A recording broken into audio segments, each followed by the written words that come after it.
Saya jemput Yang Berhormat Kinabatangan. Terima kasih, Tuan Ketua.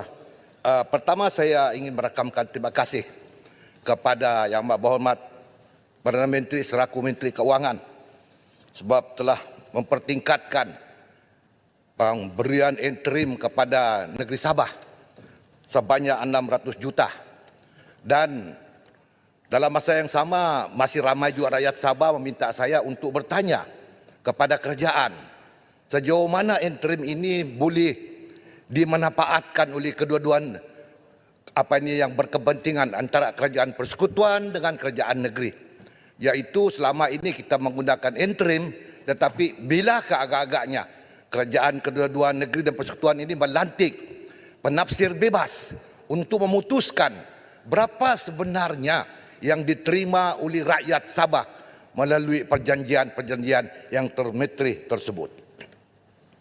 Kedua, saya juga melihat bahawa belanjawan 2025 tidak mempertingkatkan peruntukan untuk security di perairan pantai timur Sabah, iaitu Eskom.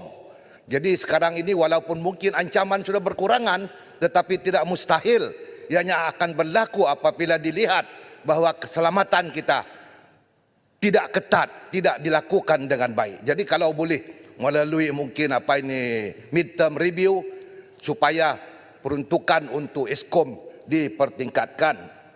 Demikian juga dengan peruntukan tempatan banjir. Di Sabah tidak ada, sedangkan kita berhadapan dengan musim tengkujuh. Jadi apakah langkah-langkah ini boleh dilaksanakan oleh kerajaan dan kerajaan negeri untuk membincang bersama untuk mengatasi masalah banjir yang begitu berat sekali dihadapi oleh rakyat Sabah. Demikian juga dengan peruntukan untuk non-revenue water. Biasanya kerajaan persekutuan memberikan soft loan kepada kerajaan negeri Sabah. Sebab di Sabah ini terkenal dengan non-revenue water ini, air tanpa mendatangkan hasil ini. Lebih kurang 60% non-revenue water di Sabah ini. Sebab itu Sabah antara negeri terbesar menyumbang non-revenue water ini dan sehingga menyebabkan air tidak dapat dibekalkan dengan negeri Sabah. Saya minta kedua-dua kerajaan membincang untuk mengatasi masalah yang rakyat hadapi. Satu lagi masalah yang rakyat Sabah hadapi iaitu peningkatan tambang tiket terbang yang begitu ketara meningkat.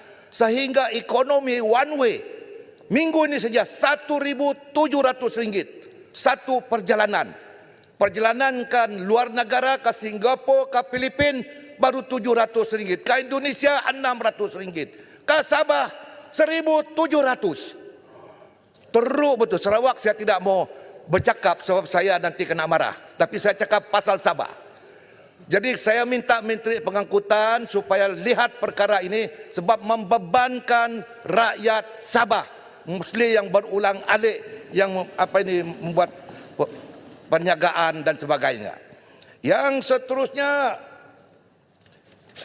masalah kesihatan. Saya melihat bahawa pusat kesihatan di Sabah, klinik kesihatan, hospital Kinabatangan, klinik kesihatan di Tonghod, tidak ada pakar, tidak ada doktor. Di Kinabatangan, apabila ada kemalangan berlaku, terpaksa hantar sendakan, halfway sudah mati.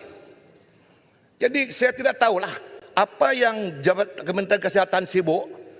Daripada sibuk menangkap, mencari perokok, saya rasa lebih eloklah tumpukan pekerjaan hakiki.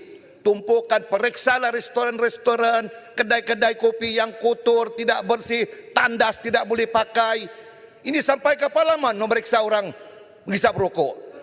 Di United Kingdom ini satu institusi Parlimen yang terunggul, tetapi dia ada ruang merokok untuk ahli Parlimen. Ada bar lagi.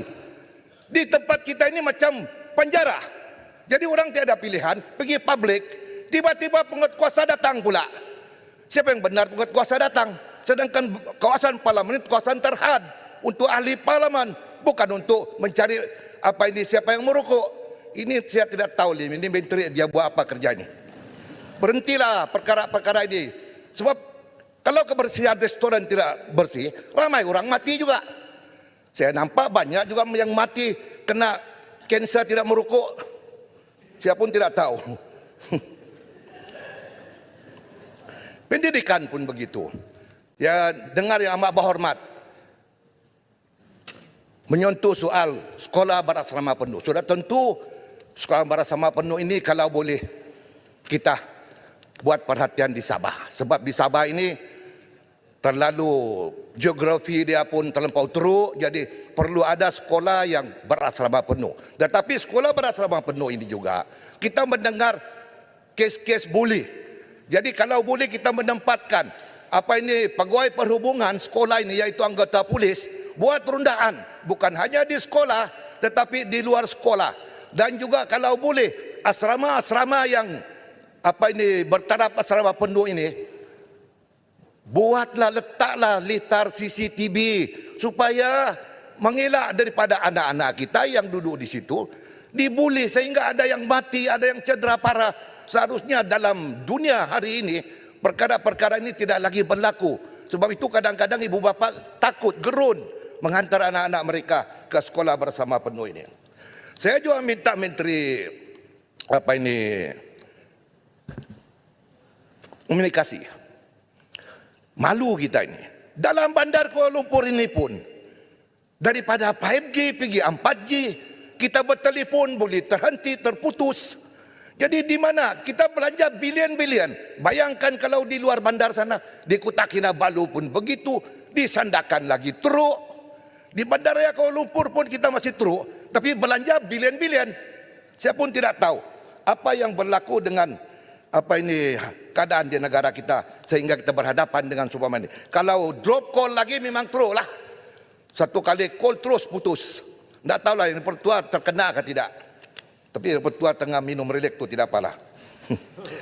Saya juga mendengar yang amat berhormat Menteri Keuangan mencadangkan supaya halal development corporation untuk di merge dengan Medtrade. Saya tu pertua, saya ingin menjelaskan bahawa Medtrade ada peranan dia sendiri, yaitu Medtrade dia bertanggungjawab untuk membawa negara kita dalam industri perdagangan.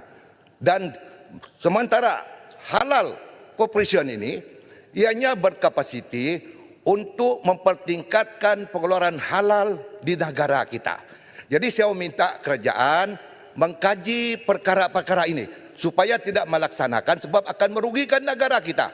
Kalau diteruskan usaha seumpama ini sudah tentu akan menutup peluang negara kita menghasilkan sebuah negara sebagai menghasilkan produk halal yang terbesar di dunia. Sedangkan peluang untuk halal ini seperti Paya Besar kata 5 trilion. Jadi adakah Malaysia mampu mengeluarkan produk-produk halal ini bagi pihak negara kita? Sebab yang saya tahu hakikatnya pada ketika ini negara luar yang mengaut keuntungan daripada halal. Kinabatangan Pucak Borneo minta laluan sikit. Bukan nak minta masuk gelanggang, laluan saja. Terima kasih. Saya tadi mendengar Yang Berhormat Kinabatangan menyebut mengenai penggabungan HDC dengan Medtrade. Saya amat bersetuju. Kerana gabungan ini saya melihat di dalam peruntukan butiran bajet, peruntukan dia masih sama. Jadi apa yang kerajaan cakap gabung-gabung ini boleh jimat duit, padahal peruntukan yang dibelanjakan masih sama. Jadi apa pendapat Yang Berhormat Kinabatangan? Terima kasih Puncak Borneo. Memang betul. Sebab saya rasa tidak ada penjimatan. Yang ada akan mengurangkan kapasiti negara kita untuk bersaing dalam industri produk halal ini. Jadi saya minta kerajaan, Menteri dan sebagainya, Menteri Ekonomi duduk bincang baik-baik supaya perkara ini tidak diteruskan sebab akan merugikan semua pihak. Masing-masing Medtrade ada tanggungjawab dia dan HRDC pun ada tanggungjawab dia untuk menghalalkan produk-produk Malaysia di luar negara.